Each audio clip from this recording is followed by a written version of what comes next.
Hello, everyone. I am Alessio. I'm Ava. I'm Victoria. And I'm Anna. Welcome to Youth Korner Jeunesse Four Corners.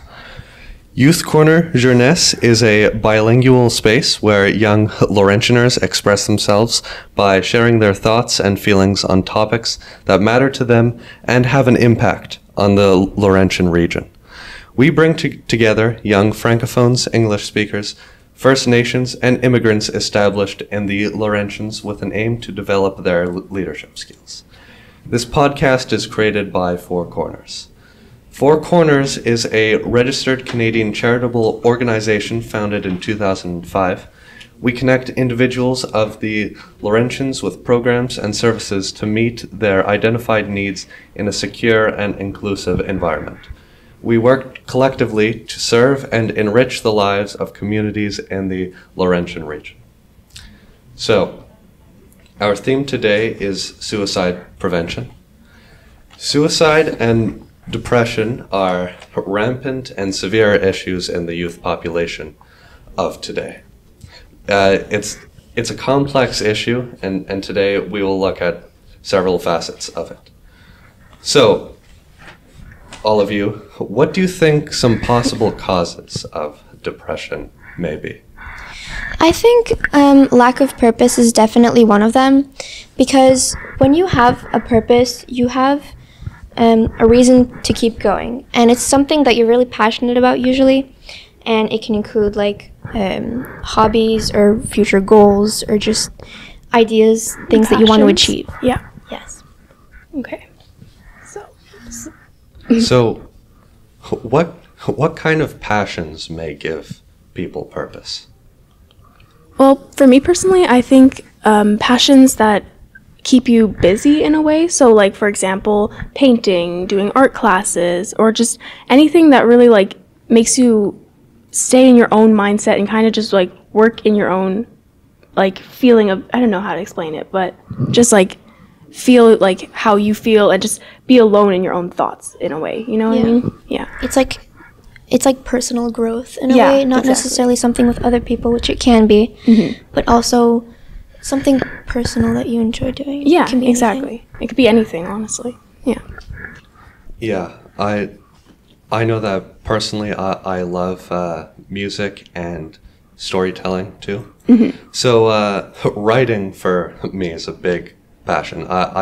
I feel like I can truly express myself with writing, and just the concept of creating stories gives me purpose, because I feel like I need to bring these characters to life. Right. So that brings me purpose personally. And then I love music too. Playing instruments, it's just I love the skill progression with it, the fact that you can make your own sound and just truly express yourself. I feel like expression, the restriction of expression could possibly be a reason why someone may feel that they lack purpose. They just feel like all their interests are stifled and can't be realized. Right. So, in my opinion, I think passions are a huge deal when it comes to finding purpose. That's a very good example. Yeah. Do you guys also find that, like, having future goals, like wanting to be something in the future, like a doctor or whatever, like, can motivate you to keep going? That definitely is a big part of it, because most people, when they think about these things, they don't see themselves having a place. So when you have a future goal, you can picture yourself, and you can picture a happy life with what you want to do, which is basically your passion, your purpose. Yeah, for sure. What do you think? Yeah. I think that goals and passions are really, like, important for people to have, because if they don't have them, they might not feel like they have a place in the world. Yeah, exactly. Okay. Yeah. On the topic of future goals, I think if you feel like you can't do anything in the future and you feel like there is no future for you, you're just going to give up hope. Yeah. And I think that could also be a big cause. A big cause of depression that could lead to suicide. Because I mean, if you feel like you aren't worth anything and you can't do anything with the life that's been given to you, I mean, what does life really mean anyway? Yeah, exactly. Yeah. Which is what normally, like you said, leads to these things because they don't have hobbies or passions or even just future goals, right? So, yeah, that's for sure a big part of it. I do feel like what you just said is a big thing because that's what I hear most people. I feel like when we talk to people who have these issues, that's usually what they say. And those exactly. That's normally their reasoning for why they want to do it. Yeah, Yeah. exactly. Yeah, for sure. Yeah. So it's definitely important in my mind to have things that interest you. Even like small things. I mean, you can learn how to cook, Yeah. become really interested in cooking, and it's a practical skill too. So really, anything that makes you want to live every day, where every day doesn't feel empty or void, or Yeah. like you feel just restricted and you can't do anything. Yeah. Yeah. I also exactly. feel like if some people don't know what their purpose is, then they just give up. But I think that's really important to just, even if you don't know what your passion is yet, it doesn't mean you're never going to find it. Yeah. So it's just important Yeah, to just because you don't have something right away, it doesn't mean it's never going to come to you. Like you could completely not have any hobbies, and then suddenly you're like, oh, I'm learned how to crochet, and now that is a major hobby, you know. So Yeah. for sure, yeah, Yeah, I think like the goal of finding interests can be an interest in itself. yeah, Like that's true. constantly wanting to learn new things, constantly reading, looking things up, watching videos, like just expanding your mind and worldview. I feel like you can find purpose in the goal of finding purpose. Yeah. It's a purpose on its own. It is. So So, Anna, do you have any thoughts on any of this? Not really. Pretty Like much. everything that like was said. yeah, exactly. But I think that like when you don't have like a goal, like you feel like you have nothing to do with, then you're like left alone. Like you're just like you and your thoughts, and then Yeah, you feel like you're like worthless. yeah, exactly. Because for sure, if you're, like you said, if you're always on your own, then there's nothing else that will excite you because you can't create excitement just by yourself Yeah. and your thoughts because nothing's going around you. Yeah, and to go off of finding purpose, I feel like holding in your like dark emotions can really just lead to more like pain and suffering. I feel like if you're always alone in your own mind, like all you see is the like darkness in your The bad mind. side of it. Yes. Yeah. Yes. Exactly. So I think just talking about like your feelings, like not even big things, just saying like, oh, you know, I didn't have a great day at school today, or like small things like that. I feel like that can help alleviate some of the stress and suffering too. Yeah. Well, And for sure. it definitely doesn't have to be like, if you're going through something rough, it doesn't have to be a professional, like educated therapist or anything. It can really just be family or friends, or even if you're not that close with that person, it still just helps to talk to somebody, even if it's big or small problems, anything. Yeah, I think that like talking with family is probably in my opinion, like the number one thing you should do. Obviously, not everyone has family that they can necessarily talk to, but in my point of view, I would definitely go and reach out to my family, and it could be like my mom or dad and anyone, and I think that would be like someone that I have like more confidence in talking to about it. Yeah, for you know, sure. and they can really like help maybe lead you to a therapist if they really find you need one, you know, like there are people that can help you guide you to where they think you should go, you know what I Yeah. mean? I don't know if that makes sense. It does make sense, and it's practical too because I feel like your family knows you the best Yeah, because they've grown up with you and they live with you. So. yeah, exactly. Yeah, I feel like even admitting things to yourself that like, you know, I'm not feeling good today, or things like that. Because in my personal experience, I remember last year I just always felt like low. Like I wasn't terribly sad every day. I just constantly felt down. And I started keeping journals.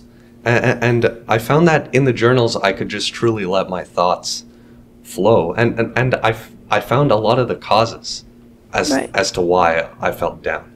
So I feel like almost learning with yourself, like knowing yourself better, like identifying just what is making you sad. I feel like that can be a good step in the direction of feeling better in general. Yeah. That does make sense. Go ahead. I think that like if even like just like writing it down like on notes like on your phone and then just deleting it, or like writing it on paper then burning the paper, it's like you're letting out your emotions and then you're letting them go. Yeah, that's true. That's true. Well, like going off of writing them down, you're also writing them down and knowing that no one can judge you for what you're writing down. You know, like you might read these after and be like, oh, I was having a silly day that day, or you might learn from what you wrote and be like, oh, maybe I shouldn't have treated myself like that day, knowing I just needed a break from that day. You know what I mean? Like, not all days are going to be positive days, you know? Yeah. I feel like a lot of people keep things inside because they're afraid of what others might think about it. Yeah. And obviously it's the end goal is to be comfortable speaking about everything, but just having somewhere where you can almost talk to yourself, where you can a place where there's no fear of being judged because you're the only one who's going to read it or hear it or anything like that. I think escaping the fear of judgment is a big part of feeling better. So. Yeah, I agree. And it's also one of the sources of depression is always feeling judged, and anxiety also leads to depression. So without fear of judgment, it makes it all better, I think. Yeah. Yeah, because anxiety, I mean, like, anxiety is so many things. Yeah. It leads to so many things, and I know whenever I feel anxious, it just feels like the whole world is like collapsing, and there's nothing I can do about that.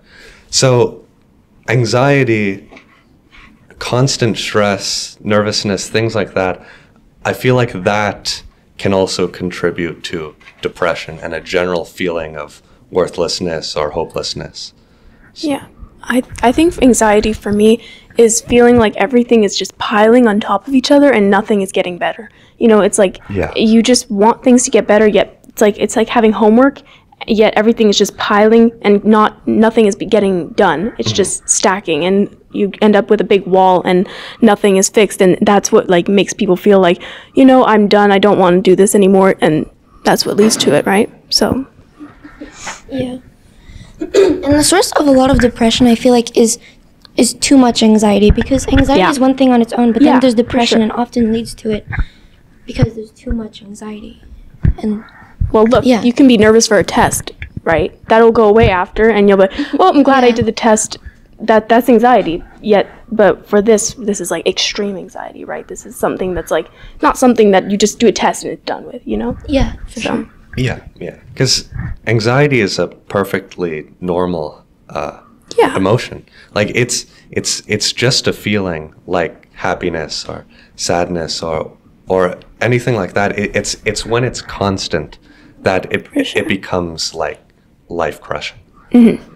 Yeah. It like starts to like pile on each other, then it seems like it's more than what it really is.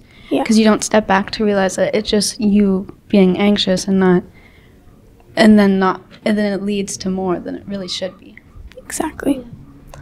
I think it's also that a lot of, like, as teenagers, we have a lot of hormones flowing through our brain, and it will exaggerate things even more, and that is what really makes us feel like, I'm never going to get out of this is how it's going to stay forever. But it's really like us just having so many hormones flowing through our body, right? Yeah, there's that too that contributes to it all. Mm-hmm. Exactly. Yeah, and anxiety, I mean, when left untreated, it can really like tear you apart. Yeah. Like, I know, Victoria, you were talking about how you know a lot of people with eating disorders. Yeah. And, well, I used to do gymnastics for 7 years of my life, so for sure it came with a lot of anxiety and fear of judgment, which leads to the eating disorders. And it's kind of like a circle, because once you're insecure, you get anxiety, which leads to eating disorders, and can lead to harmful behavior, such as suicide, and obviously depression. And then it feels like it never gets better, because it's like a circle, and like Ava said, everything piles on top of each other, and nothing ever gets better. So eating disorders is definitely fear of judgment and anxiety, which leads to harmful behavior. And if left untreated, suicide. I feel like that's how it works most of the time. Did you ever like know anybody or like witness anybody who had eating disorders? Yeah, a lot of my friends at gymnastics had some, and it was really difficult to help them with, because you don't really know how to do it in a professional way, because like we're not therapists, we just want the best for them, and we're not trained, so we don't know what the best thing for them is. I feel like you just have to be there for them and set them a reminder that they're enough, and try to give personal guidance. Personal guidance, stuff that works for me, and in the end you can't feel bad if something does happen to them, because you tried your best and there's nothing really you can change in their brain to make them which feel goes different. back to like when we were talking about friends and family and people to talk with. Like they might like want to talk to you, but we aren't people who can necessarily be like, we're not like therapists in a way who can help them, but we can provide them with someone else to talk to for sure, like for advice. And if they don't want that, then just being there is something already. So I think just looking out for people is help in itself. Like, not obviously like fawning over them, constantly asking if they're okay or whatever, but just being there when someone wants to talk, or even playing games, or going over to someone's house just to hang out. I feel like that's like the true, real type of friendship that can really help people who are in need. And like you were saying before, when you're with a lack of purpose or hobbies, when you're just in your thoughts, you feel alone and you feel like nothing's getting better because nobody's listening to you. So I feel like if you just to know that your friends are there for you, and they actually care about you and aren't just there because they feel they have to be. If they want to be there for you and just listen to you whenever you need to talk, then that's help. Like Alessio said, it's help on its own. Yeah. Anna, do you have anything you want to add? Well, I feel like some people, like, they feel like they don't have anyone there for them. Like, their friends don't care. Like, they don't want to talk to them because they feel like, I might say something to them, and then they'll tell someone else, and it'll be, like, a whole thing. So maybe some people don't, like, they don't make it obvious enough to that they're there for them. They don't check on them. Like, they don't, like, truly ask, like, how are you doing? Like, so the person just thinks that, like, I have no one there for me, and then they spiral down. Yeah. I think having friends to talk to is definitely something that makes people feel like they're not alone in the situation. Yeah, because it's obviously not good in any case to just ignore a problem. Yeah. And I mean, you can go too far in the other direction too, and just constantly almost like objectify people based on their own problems and feeling like that's all that defines them. But I do feel like there is a middle ground that can truly help people, where you're not ignoring anything, but you're also not like obsessing over them. Yeah. Like just being there, you know. Yeah. I feel like that's the worst feeling in the world, to think that you're alone and nobody actually cares about what you're feeling and what you might be going through. But like you said, true friendship is just listening and being there and maybe distracting them if that's what they need, or if they need to vent to you, then let them do that. Because, Yeah, but like Alessio said, like how like some people think that their problems are what defines them as a person. It's like the same for insecurities. Like you see something on yourself and you don't like it, and then you think that when people look at you, that's all they see. But most of the time, they don't even notice it. It's true. Yeah. I find insecurities are definitely a big part of anxiety, depression overall. I mean, when you feel like there's something lacking inside you, or something that's like wrong inside you, and there's nothing you can do to fix it, I feel like that brings a lot of shame, and you're just constantly thinking about it, and it brings so much distress and anxiety too. The feeling of like not being good enough or missing something. Yeah, I think insecurities are, like, everyone has insecurities, but there's some people who will look at those insecurities and, like, pick them each and like, list them in a whole long list, and then, like, sit on that and look at that every day, and that's what, like, makes them feel so worthless, and be like, I need to do this, I need to do this to myself, and it, like, builds up, and this is actually, like you were saying, leads to eating disorders, addiction, those are major things on why, they would lead to that. Because truly, if you think about it, if your whole life and all of your thoughts are insecurities and anxiety about being judged on your appearance, then like what's the point of continuing going if every day is going to be like this? Then why am I here? But you can't only focus on your insecurities, like you said. Yeah, because I feel like it's in a lot of people it's like I can't change this thing inside me, and I hate this thing inside me, and some people just can't bear the thought of continuing on with this, and I think that leads to depression. That can be a contributor to suicide, where they feel like, well, I'm not good enough, so why keep going? So I think there's that, and I think a big part of getting better, I guess you could call it, is just accepting that no one is entirely perfect, and you can learn to live with your flaws. Like your flaws and shortcomings don't have to destroy you. So I feel like you can achieve some kind of inner peace by just accepting that you know what, I can live with this. Because truly insecurities are usually, it's hard to accept, but they're usually things that definitely don't have an impact on yourself, like your personality, how worthy you are, like, in a way. So exactly, learning to live with them is probably the most important part of getting better, because once you learn to accept yourself, then your whole mind can clear, most of your stresses can go away, and it'll make life a lot easier to live. Yeah, for sure. Yeah, because if you just hate who you are, I mean, every minute of every day is torture, because you can't get away from yourself. You are constantly living in your mind, in your body. Like there's no escape from that.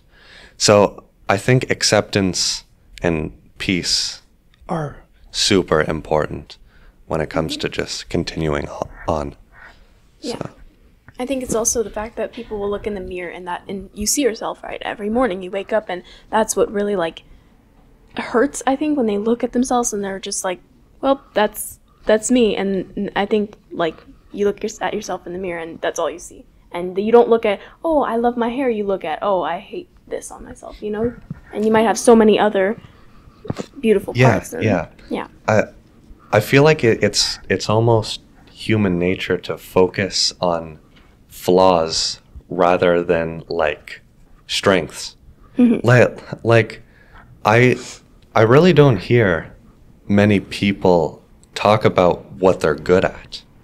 It's always what I'm not good at, what I just can't achieve or can't do. I feel like recognizing your strengths and almost like taking delight in the fact that you are good at something, and that does go back to hobbies and passions. I mean, you can become like a master at something, whether it's an instrument or cooking or really anything, even like math or science, things like that.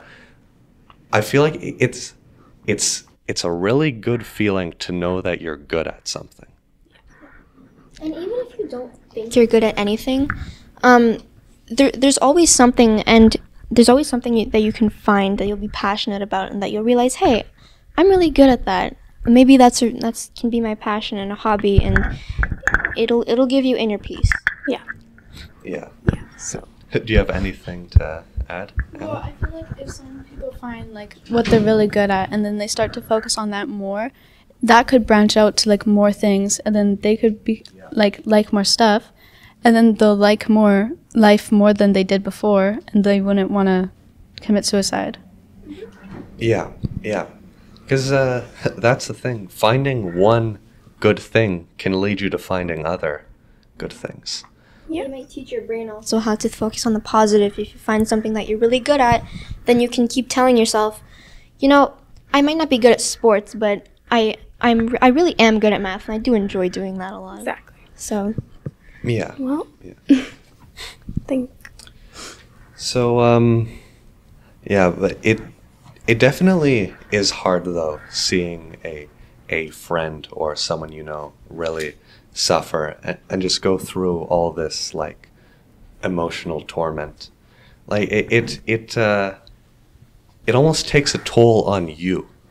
Like something's taking a toll on them, and you're also, as a consequence, feeling worse because of it. It's it's a strange thing how big like depression's impact can be. It also makes me feel kind of guilty sometimes, because I have a friend who has gone through thoughts of suicide and very severe depression, and it makes me feel guilty sometimes to realize the impact that it's had on me, because I know that they're going through something very traumatic, and that's definitely taking a toll on their mental health, but it's taking an impact on me and giving me stress. But I know that they're going through something much worse, but it still does have a very big impact on the people around them. Yeah, it does. Like that guilt is probably the absolute worst feeling. The feeling that maybe you could have done something. Yeah. When in reality, it's not your fault. Like you probably couldn't have changed much. It just happened, and there's also acceptance required in that. The fact that you have to accept that, I did the best I could. I shouldn't feel ashamed of not being able to do more. Exactly. It's like we were saying before, just being there for your friend. You can't question your impact if you really did just listen to them and do what was best for them at the end of the day. Yeah, I think just knowing that you were there is good enough. Just knowing that you were there for the person, and that you might have helped them have a better day or a happy moment or a happy conversation. And even though it might not show, it definitely did, because it's hard to show your emotions when you're not really sure what you're feeling, but just lifting their spirit a little bit definitely is a big impact, even though you might not think it is. Yeah. And for all we know, you could have prevented them from killing themselves, right? So, yeah. Yeah. Do you have anything you want to add, Anna?